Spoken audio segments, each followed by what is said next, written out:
দলের কর্মী, তাও আমরা নেতা নই। আজকে সবার প্রথম সাধুবাদ জানাবো অলিন মামা আছে, এরা 4 ভাই, যেহেতু আজকে এরা দলে আসবে। আমাদের 2006 সালের কথা যাইতে হয় আজকে এদেরকে দেখে। 2006, 2007, 2008 সালে আওয়ালিপুরের বুধে অলিন মামা যেভাবে নেতৃত্ব দিয়েছিল, অলিন মামার নেতৃত্বেই আমরা আওয়ালিপুরে বুধে আমাদের তৃণমূল কংগ্রেসের মস্ত বড় একটা সংগঠন আমরা তৈরি করেছিলাম।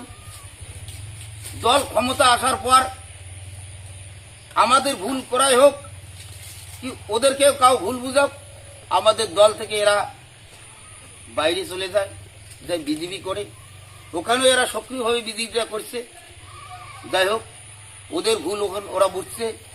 আজকে আমাদের দলে এরা জয়েন করবে, আমরা খুবই খুশি।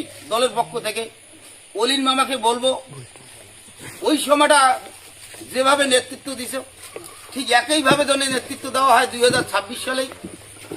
দল গরিব ধনী দেখি দল করে না মানুষ, দলের দায়িত্ব গরিব ধনী দেখি পাওয়া যায় না। যারা দলের কাজ করে সক্রিয়ভাবে তারাই দলের কর্মী, তারাই দলের নেতা হয়। আমি অলিন মামাকে বলবো, আওয়ালিপুরে বুথ খুব শক্ত বুথ আমাদের ছিল তৃণমূল কংগ্রেসের। আমরা যে জায়গায় আমরা ঝামেলায় গেছি না কেন, সব থেকে আওয়ালিপুরে থেকে আমরা বেশি হারে লোক পাইছি, এবং এই বুথ থেকে আমরা বেশি হারে অঞ্চলের মধ্যে সব থেকে লিড আমরা আওয়ালিপুরে বুথ থেকে পাইছি। যাই হোক, বিগত যা হয়েছে অলিন মামাকে বলবো, এরা 4 ভাই, এরা আগের মতোই যেন দলটা করে। সব থেকে বড় কথা, আমাদের আমলারডাঙ্গা আওয়ালিপুরে লাগোয়া, মনে করো নদীতে এপার আর ওপার, এই দিক থেকে আমাদের আমলারডাঙ্গার পশ্চিম পাড়াটাও এরা মোটামুটি যোগাযোগ, যাতে এই যোগাযোগটা আর না হয়। অলিন মামাকেও বলবো, যে লোকগুলোর সাথে তোমাদের যোগাযোগ হয়েছিল লোকগুলোকেও বুঝাবেন যে ভুল পথে আমরা গেছি, ভুল পথ থেকে আবার ভালো পথে চলে এসো। মমতা ব্যানার্জি এমন একটা সরকার, আজ পর্যন্ত এরা গরিব ধনী কে বা বিরোধী করে কাউকে দেখিল না, সবার জন্য এরা সমান উন্নয়ন করে যায়।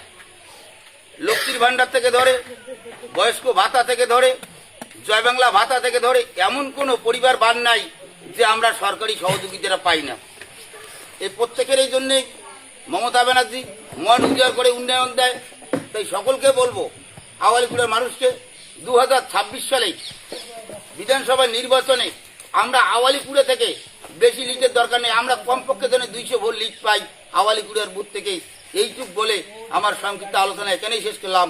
জয় হিন্দ, বন্দে মাতরম, তৃণমূল কংগ্রেস জিন্দাবাদ, মমতা ব্যানার্জি জিন্দাবাদ, অভিষেক বন্দ্যোপাধ্যায় জিন্দাবাদ।